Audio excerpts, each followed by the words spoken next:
C'est une excellente question et elle me permet de clarifier un point important sur la coopération internationale en matière de cybercriminalité. Tu as raison de souligner que la cybercriminalité est un défi mondial qui dépasse les frontières nationales. Par conséquent, la coopération internationale est absolument essentielle.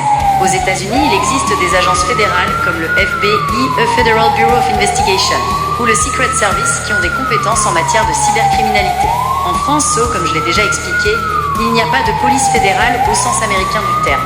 Les enquêtes sur la cybercriminalité sont menées par des services spécialisés de la police nationale, comme la Brigade de répression de la délinquance à la personne BRDP, ou l'OCLCTI, c'est Office central de lutte contre la cybercriminalité, et de la gendarmerie nationale, comme le COMCYBERMI. Alors comment la France et les États-Unis peuvent-ils coopérer ?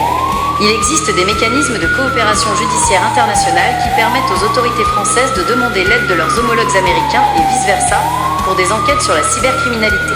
Cela se fait notamment via les traités bilatéraux d'entraide judiciaire. La France et les États-Unis ont des accords qui facilitent l'échange d'informations et la coopération pour des enquêtes pénales, y compris en matière de cybercriminalité. Cela peut inclure des demandes d'accès à des données stockées par des entreprises américaines, Google, Facebook, etc., qui sont souvent cruciales dans les enquêtes de cybercriminalité. La Convention de Budapest sur la cybercriminalité. C'est un traité international qui facilite la coopération entre les pays signataires pour lutter contre la cybercriminalité. La France et les États-Unis en sont signataires. Europol et Interpol, ces organisations facilitent la coopération policière internationale. Europol, Office européen de police, est une agence de l'Union européenne qui aide les États membres à lutter contre la grande criminalité internationale et le terrorisme, y compris la cybercriminalité. La France y est un acteur majeur. Interpol, Organisation internationale de police criminelle, facilite la coopération policière mondiale. Dans le cas précis d'un cybercriminel en France qui mettrait une victime en danger, si un cybercriminel basé en France commet des actes de cybercriminalité qui mettent une victime en danger, ce sont les forces de l'ordre françaises, police nationale, gendarmerie nationale, qui mèneront l'enquête et procéderont à l'arrestation si les preuves le justifient. Si des éléments de l'enquête, par exemple des serveurs ou des données de connexion, se trouvent aux États-Unis, les autorités françaises pourront solliciter l'aide des autorités américaines, FBI, etc., via les canaux de coopération judiciaire mentionnés ci-dessus.